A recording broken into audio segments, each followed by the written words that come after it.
स्वागत है आप सभी का हमारे YouTube चैनल वीर तेजा क्लासेज में। हमने पिछले वीडियो में चर्चा की थी भाषाई राज्यों पर कि राज्य गठन की प्रक्रिया कैसे हुई थी, वह क्या थी हमारे देश के लिए चुनौती। तो पहली चुनौती हमारी यही थी संविधान की तरफ कि हमारे भाषाओं को राज्य पर निर्माण कैसे किया जाए। दूसरी चुनौती थी लोकतंत्र के लिए कि भाषा नीति क्या होगी।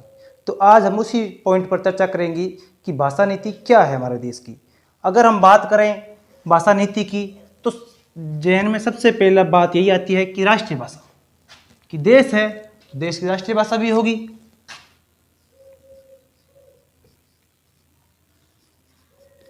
कि हमारे देश की राष्ट्रीय भाषा क्या है, तो हमारे देश ने किसी भी भाषा को राष्ट्रीय भाषा का दर्जा नहीं दिया है। हमारे देश में किसी भी भाषा को राष्ट्रीय भाषा का दर्जा नहीं है। हमारे क्या है, राजभाषा है, यानी राज्यों की भाषा रखी गई है। जो हमारी हिंदी भाषा है उसको 40% बोला जाता है और ये हमारी क्या है, मातृभाषा। राष्ट्रीय भाषा हमारी हिंदी नहीं है। कुछ लोगों के दिमाग में रहता है कि हिंदी तो हमारी राष्ट्रीय भाषा है, हिंदी हमारी राष्ट्रीय भाषा नहीं है, ये हमारी एक मातृभाषा है और इसे 40% लोग बोलते हैं। तो इसको चलते अंग्रेजी है, अंग्रेजी को 1965 तक बंद करना था। कब तक बंद करना था? 1965 तक चर्चा आ गई थी कि हम अंग्रेजी को बंद कर देंगे, यानी सरकारी कार्यों में अंग्रेजी का उपयोग नहीं करेंगे। परंतु जो हमारे दक्षिण के कुछ राज्य हैं जैसे केरल, कर्नाटक, तमिलनाडु, यहाँ पे आंदोलन होने शुरू हो गए थे कि अंग्रेजी के प्रचार को जारी रखा जाए। तमिलनाडु ने तो उग्र रूप भी धारण कर लिया था, यानी हिंसा पर उतारू हो चुके थे कि अंग्रेजी का प्रयोग आप बंद नहीं कर सकते हैं। तो 1965 के बाद भी अंग्रेजी के प्रयोग को राज्य के कार्यों में जारी रखा गया। फिर आती है ये भाषा है, कितनी भाषा मान्यता प्राप्त है? मान्यता प्राप्त हमारे देश में वर्तमान में मान्यता प्राप्त कितनी भाषा है? 22 भाषा है। हिंदी के अलावा 21 अन्य है, तो यानी टोटल हमारी कितनी है? 22 भाषा मान्यता प्राप्त है। इन भाषाओं को किस सूची में रखा गया है? संविधान की किस सूची में रखा गया है? इन भाषाओं को संविधान की 8वीं सूची में रखा गया, 8वीं अनुसूची में रखा गया है।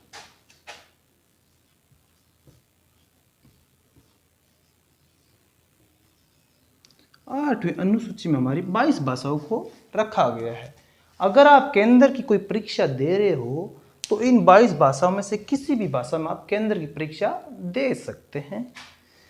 तो जब हमारा संविधान का निर्माण हुआ था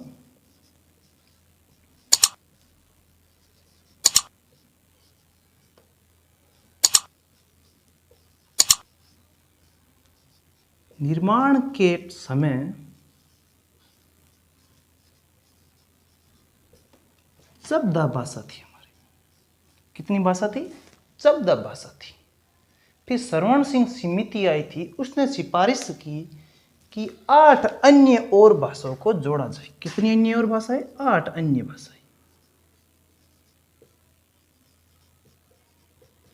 तो उन समिति की सिफारिश को मान लिया गया था और 8 अन्य भाषाएं और जोड़ दी गई थी। वह 8 अन्य भाषाएं इस प्रकार जोड़ी गई थी कि हमारे संविधान में 21वां संविधान संशोधन हुआ। 21वां संविधान संशोधन हुआ। संशोधन का अर्थ होता है परिवर्तन करना। और 15वीं भाषा को जोड़ा गया। कौन सी थी 15वीं भाषा हमारी? 15वीं भाषा थी हमारी सिंधी। कौन सी भाषा थी? 15वीं सिंधी भाषा को जोड़ा गया। किस संशोधन के तहत जोड़ा गया था? 21वें संविधान संशोधन के तहत सिंधी को जोड़ा गया था। फिर आया था 71वां संविधान संशोधन। 71वें संशोधन में 16वीं, 17वीं, 18वीं। 16वीं थी नेपाली, मणिपुरी, कोंकणी। नेपाली, मणिपुरी, कोंकणी।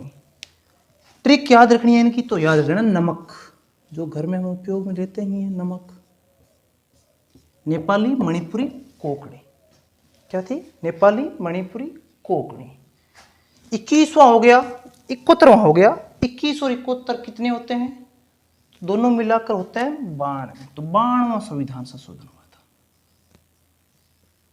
92वें संविधान संशोधन में 19वीं, 20वीं, 21वीं, 22वीं भाषा जोड़ी गई थी। 19वीं थी हमारी कौन सी थी? बोडो।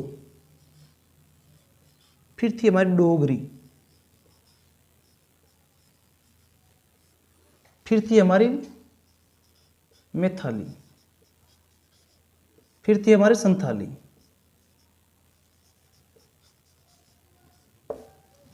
बोडो, डोगरी, मैथिली, संथाली, ये क्या थी? हमारी 22 भाषा थी।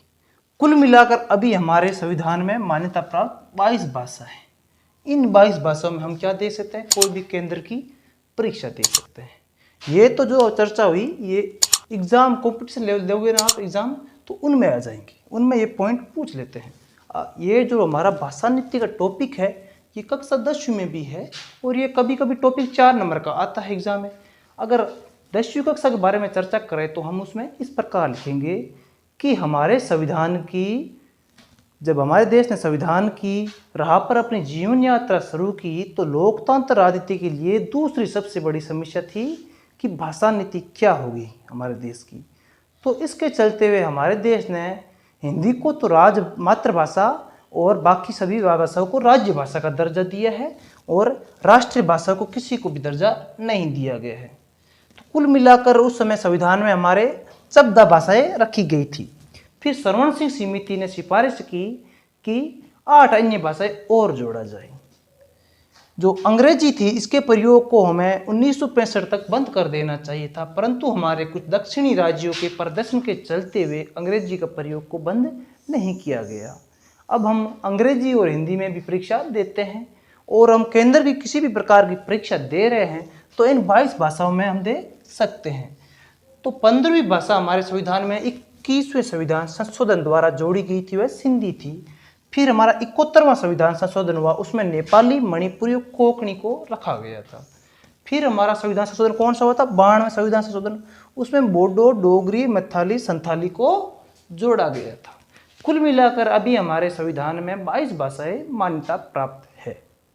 ये तो आपको लिखना है 10वीं क्लास की परीक्षा में आ जाए तो पूरा थोड़ी लिखनी है पूरी। हमारी राजस्थानी भाषा है, इस पर अभी चर्चा चल रही है कि राजस्थानी भाषा को भी मान्यता दी जाए, परंतु अभी हम कह नहीं सकते कि राजस्थानी भाषा को मान्यता मिलेगी तो कब मिलेगी।